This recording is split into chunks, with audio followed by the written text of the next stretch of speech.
There's a moment when you're about to send an important message, maybe asking for help, maybe setting a boundary, maybe sharing something you really want. And right before you press send, your chest tightens, your finger hovers over the screen. Your mind fills with worst-case scenarios. What if they say no? What if they think I'm annoying? What if this ruins everything? So you delete the message. You tell yourself, it's fine, I didn't need it that bad anyway, or I'll just handle it myself. You put the phone down, feeling a strange mix of relief and disappointment. The relief comes because you avoided the risk. The disappointment lingers because, once again, you let fear decide for you. Or maybe it's a different moment. You're in a meeting and you have an idea, a good one. You can feel it forming clearly in your mind. But as you open your mouth to speak, fear floods in. What if it's obvious? What if they shoot it down? What if I sound stupid? So you stay quiet. Someone else speaks up with a similar idea 5 minutes later, and everyone loves it. You smile and nod, but inside you think, I knew that. I could have said that. Fear didn't protect you. It just made you invisible. Fear shows up everywhere, and most of the time it doesn't look like the dramatic movie-style terror we imagine. It looks like hesitation, like overthinking, like saying yes when you mean no, or saying nothing when you mean everything. It shows up in romantic relationships when you want to tell someone how you feel, but fear whispers, if you're too honest, they'll leave. So you stay surface level, smiling through tension, pretending everything's fine, while the distance between you grows. You want closeness, but fear convinces you that being real is too risky, so you perform instead of connect, and then wonder why the relationship feels shallow or exhausting. At work, fear might dress up as perfectionism. You spend hours refining a project because you're terrified of being judged for mistakes, or you procrastinate endlessly because starting feels too vulnerable. What if you try your best and it's still not good enough? Fear doesn't always make you freeze. Sometimes it makes you overwork, overprepare, over-apologize, always trying to earn safety through performance. In family, fear can look like keeping the peace at all costs. You don't challenge outdated dynamics or speak up about how certain comments hurt you, because fear says, if you rock the boat, you'll be the bad guy. They'll get upset, and it'll be your fault. So you stay small. You absorb tension. You play your old role, the responsible one, the quiet one, the one who doesn't cause problems, even though it drains you. And when you're alone, fear speaks through your inner voice. It sounds like, don't get your hopes up. You're not ready yet. People like you don't get to do that. It's safer to stay where you are. You scroll through other people's lives and feel a mix of inspiration and defeat, because fear tells you that's for them, not for you. On the outside, you might look cautious, responsible, or humble. On the inside, fear is quietly shaping every choice, deciding what you're allowed to try, want, or become. Most of the time, fear didn't start as your own voice. It started as something you learned, usually early, often without words. A girl grows up watching her parents argue whenever someone in the family takes a risk or makes a change. She hears things like, why can't you just be grateful for what you have? Or don't get too big for your boots. She learns that wanting more, trying something new, or standing out can lead to conflict or rejection. So fear becomes her protector. If I stay small and don't ask for too much, I'll be safe, I'll be loved. Years later, as an adult, she struggles to advocate for herself at work, apply for opportunities, or even admit what she wants in relationships. She doesn't consciously remember those early lessons, but the fear is still there, whispering the same old rule. Don't reach, don't risk, don't want. A boy learns fear differently. Maybe his family praised him when he succeeded and went silent or critical when he failed. He internalizes the message, my worth depends on never messing up. So fear attaches itself to performance. Every test, every game, every project becomes high stakes. Not because it matters objectively, but because failure feels like losing his right to be valued. As an adult, he might avoid trying new things altogether because the fear of failing is unbearable. Or he becomes obsessed with control, over-preparing for everything, unable to relax, always scanning for what could go wrong. Fear also gets passed down culturally and socially. Some of us grew up in communities or families where certain dreams were seen as not for people like us. Fear wrapped itself in practicality. Be realistic. Don't embarrass yourself. Stick to what's safe. So we internalized a boundary around what we're allowed to want, and fear guards that boundary fiercely, even when we're grown and free to choose differently.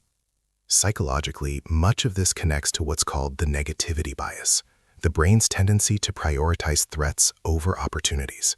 From an evolutionary perspective, this made sense. The ancestor who feared the wrestling bush and ran survived more often than the one who ignored it. But in modern life, most of our fears aren't about literal survival. They're about emotional survival. Rejection, judgment, failure, abandonment, shame. Your brain doesn't distinguish well between "I might get eaten by a predator" and "I might get laughed at in a meeting." Both trigger similar alarm systems. And because fear feels so urgent and real in the body, the racing heart, the tight chest, the shallow breathing, we often treat it as fact instead of as a signal worth questioning. Fear becomes a problem not because it exists, but because we let it make all our decisions without ever asking, is this fear protecting me or is it limiting me? So how does fear actually show up in adult life now? At work, fear can show up as chronic self-doubt. You might deliver good work but never feel confident about it. You wait for someone to point out a mistake, to call you out, to realize you're not as competent as they thought. Even praise feels uncomfortable because fear says, they'll expect this every time. What if I can't deliver again? You might say yes to extra projects you don't have time for because you're afraid of disappointing people or being seen as uncommitted. Or you avoid leadership roles, promotions, or visibility because fear says, if people really see you, they'll see you're not enough. In romantic relationships, fear can create a cycle of push and pull. You want intimacy, but when someone gets close, fear kicks in. If they really know me, they'll leave. So you pick fights, go cold, or sabotage the relationship before they can reject you first. Or you cling too tightly, becoming anxious and needy, constantly checking for signs they're losing interest because fear convinces you that love is always about to disappear. You might also stay in relationships that aren't good for you because the fear of being alone feels bigger than the pain of staying. Fear says, at least you have someone. What if you leave and no one else ever wants you? In family, fear often keeps old, painful dynamics alive. You don't set boundaries with a critical parent because you're afraid of conflict or guilt. You let certain relatives say hurtful things because calling it out feels too scary, too confrontational. You play the role you've always played, the peacemaker, the helper, the one who doesn't need anything, because fear tells you that changing the script will make you the villain or the outcast. In friendships, fear can make you the eternal listener who never shares your own struggles. You're afraid of being too much, of burdening people, of being seen as weak or needy, so you perform strength, independence, and positivity even when you're falling apart. And then you feel lonely because nobody really knows you. Inside your own mind, fear can sound like constant catastrophizing. Small situations blow up into worst-case scenarios. You send a text and don't get a reply for an hour, and fear spins it into, they're mad at me, I said something wrong, they're done with me. You make a minor mistake at work, and fear turns it into, I'm going to get fired. Everyone thinks I'm incompetent. I'll never recover from this. Fear also creates a sense of paralysis around decisions. You want to make a change, switch jobs, end a relationship, move cities, but fear presents endless what-ifs until you feel too overwhelmed to choose anything. So you stay stuck, not because you're lazy or unmotivated, but because fear has convinced you that any move is dangerous. The cost of living this way is high. You feel exhausted from constantly managing fear instead of living your life. You start to resent yourself for staying small, for not speaking up, for letting opportunities pass. You look around and see other people taking risks, being visible, asking for what they want, and you wonder, why can't I do that?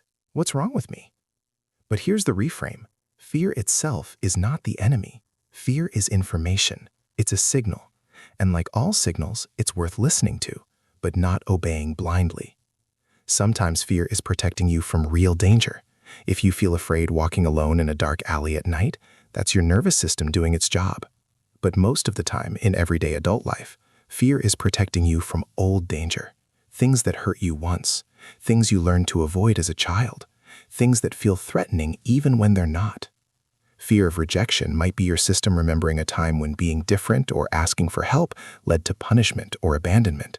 It's not wrong, it's just outdated.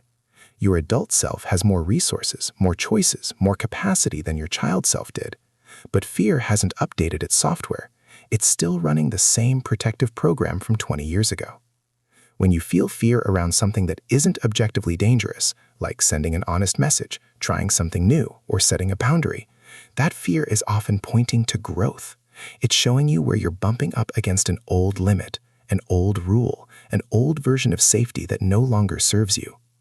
Instead of treating fear as a stop sign, you can start treating it as a highlighted area on a map. This is where the work is. This is where something in me is ready to expand. Fear can also carry desire. If you feel afraid to try something, it often means you care about it. You wouldn't feel scared of being rejected if connection didn't matter to you. You wouldn't fear failure if success wasn't something you genuinely wanted. Fear and longing are often two sides of the same coin. So when fear shows up, instead of only asking, "How do I get rid of this?" you can also ask, "What is this fear protecting? What does it think will happen? And is that still true?" That shift from fighting fear to understanding it is where real change begins. Here are some practical ways to work with fear in your daily life, not by eliminating it, but by changing your relationship to it. Practice 1. Name the fear out loud or on paper. Why it helps: fear loses some of its power when you make it concrete, instead of letting it stay vague and overwhelming. How to do it? Next time you feel fear stopping you from doing something, pause and write down or say out loud exactly what you're afraid of. Finish the sentence, "I'm afraid that if I do this, then..."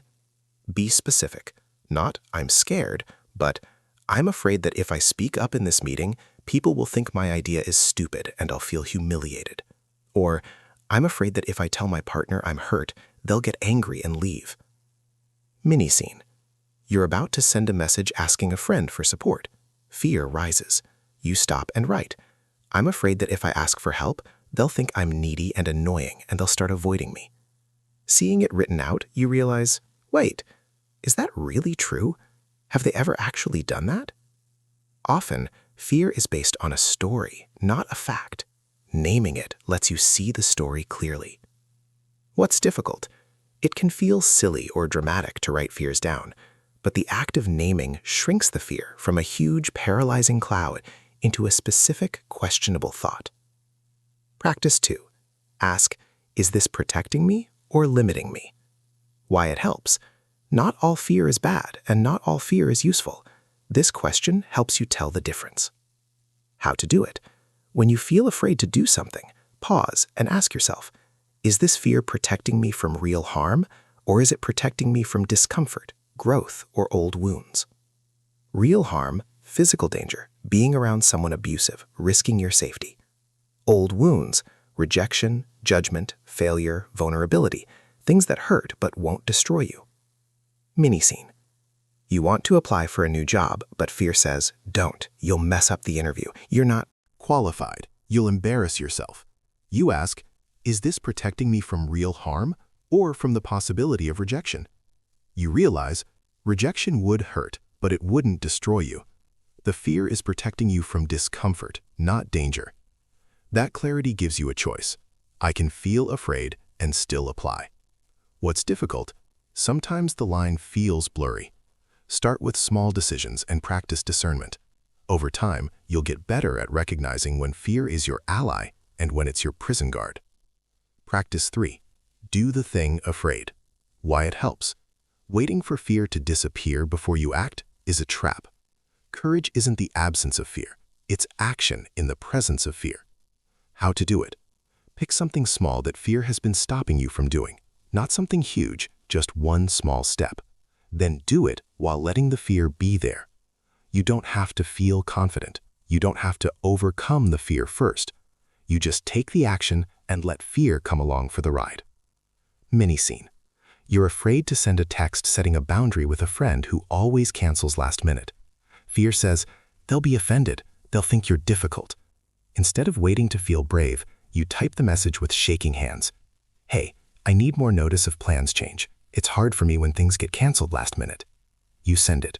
Your heart races. But you did it, and fear didn't stop you. What's difficult? It's uncomfortable.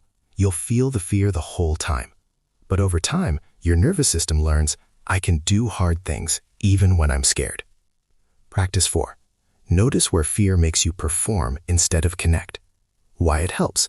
Fear often makes us hide our real selves and perform a safer version. Noticing this pattern is the first step to changing it. How to do it. For 1 week, pay attention to moments when you say, I'm fine, when you're not. Laugh along with something that bothers you. Agree to something you don't want to do. Hide a need or feeling to avoid looking weak. Just notice. Don't judge yourself. Just see how often fear is running the show. Mini scene. A friend asks how you're doing. You're struggling, but fear says, don't dump on them. They'll think you're a burden. So you say, I'm good, just busy. Later, you write in your journal, I performed fine again because I was afraid of being too much. Just seeing the pattern helps you start choosing differently next time. What's difficult? It's hard to admit how often you're not being real, but awareness is not the same as failure. It's the beginning of freedom. Practice 5. 1 small risk per week. Why it helps.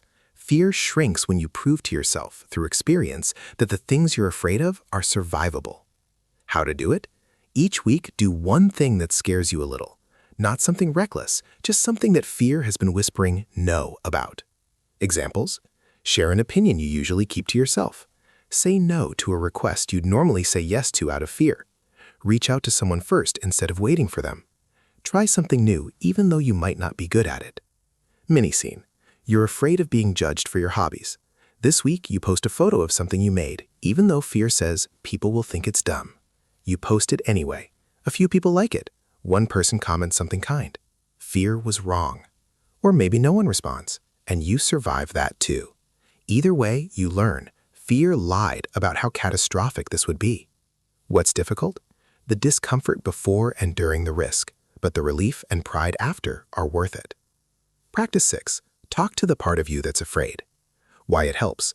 Fear often comes from a younger part of you that's still operating from old rules. Speaking to that part with compassion can calm the fear. How to do it? When you feel intense fear, pause and imagine the part of you that's afraid. How old does it feel? What does it look like? Then speak to it the way you'd speak to a scared child.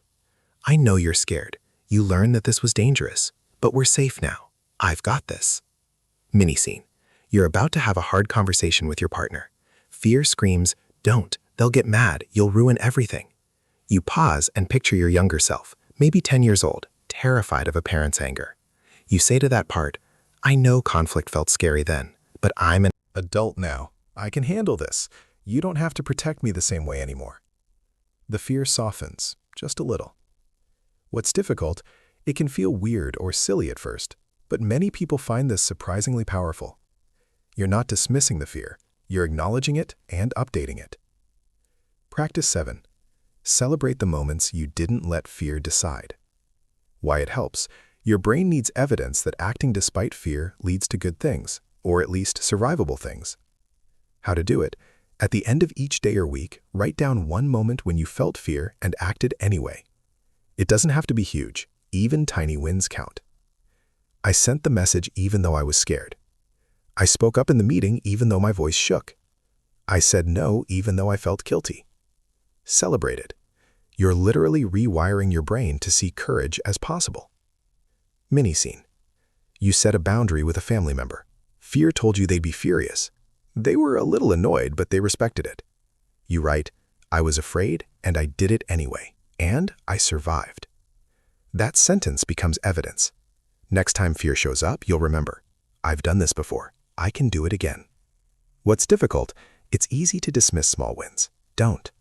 Every time you act despite fear, you're proving to yourself that you're capable of growth. Over time, as you practice working with fear instead of being controlled by it, things start to shift.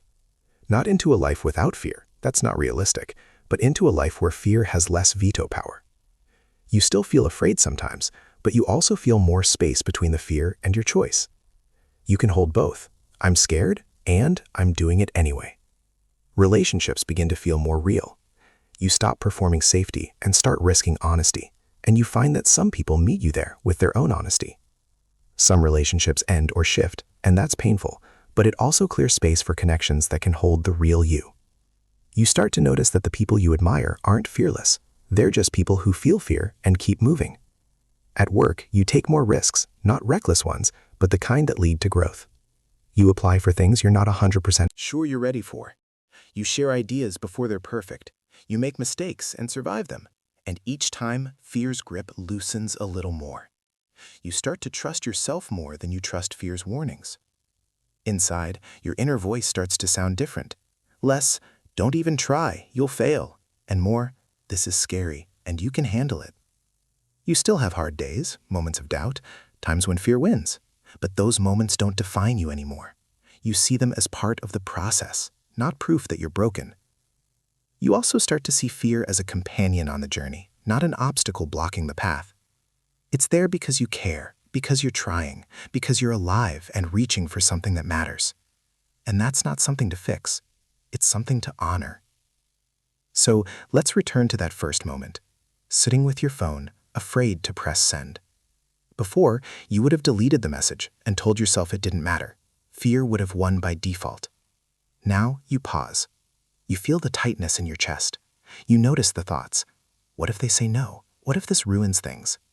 And instead of treating those thoughts as facts, you recognize them as fear doing its old job. You ask yourself, is this protecting me from danger or from growth? You realize this is growth. So you take a breath. You say to the scared part of you, I know this feels risky, but we're okay. We can handle whatever happens. And you press send. Maybe it goes well. Maybe it doesn't. But either way, you didn't let fear make the choice. You made the choice. And that, more than any outcome, is what changes everything. Fear will always be part of being human. It's wired into us. But it doesn't have to be the loudest voice in the room. It doesn't have to be the one calling the shots. You can learn to hear it, thank it for trying to keep you safe, and then gently, firmly, choose a different path. Not a path without fear, but a path where fear walks beside you instead of in front of you, blocking the way. Thank you for staying with this video until the end. If this exploration of fear and growth resonated with you, feel free to subscribe for more videos on psychology, Self-awareness, and inner work. And if you'd like to share, which part of this felt most familiar in your own life? The fear at work, in relationships, in family, or in your own mind? Your story might help someone else feel less alone in theirs.